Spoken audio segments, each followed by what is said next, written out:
Hi, Dana here from Serious Vanity for Thursday, July 21st, 2016. Well, recently, I had a couple of people that I was sort of helping out.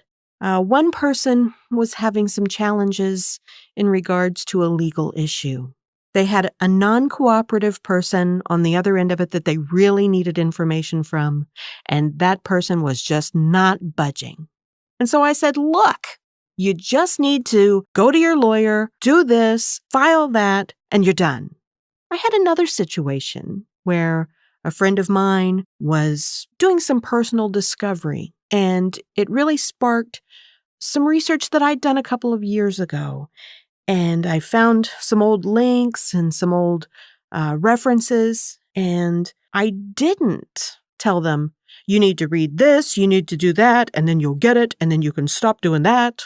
Instead, I said, hey, I perceive that the situation that you're in is similar to one I was in. And when I was there, I got a lot out of this. And you might too. Here's a link to some articles and some other research. And I don't know, maybe this little portion kind of sounds a little bit like what you're going through. And I cut that little portion and sent it to them. And lo and behold, they looked over some of it. It really resonated with them. It helped. Which one of those situations do you think overall was a better consulting choice? Because both of them were consulting. And I'm going to tell you, if you picked B, yes, you're absolutely correct. You had a grateful, thankful person who was, in the end, completely helped and expanded for the experience. Now, why was the second one way more effective? Because instead of being declarative, instead of giving directions, it allowed the party to become more open. It told a story when I spoke of my own personal experience that was helped through this research that allowed the party to get inside of the story and see through their own eyes the solution to their problem. When you help people help themselves, it's far more effective than when you tell people what to do. In the first case, there was no way that party was going to do something that made them more uncomfortable than dealing with an uncooperative person. That's the only reason they were still forcing themselves to deal with an uncooperative person. They didn't want to do the other thing, which was a quicker, easier answer to their problems. But it wasn't emotionally easier.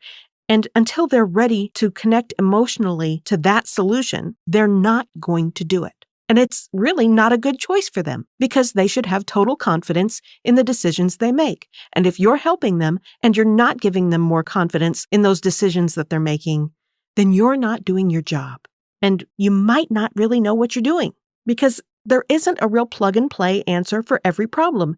And as a consultant, you've got to be a business problem therapist. You've got to get the underlying reason why the solution is not there and then better aid the party to make a better choice. Not just tell them what choices to make. Therapists don't do that.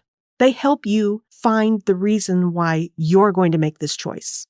And as consultants, we can learn a lot from that.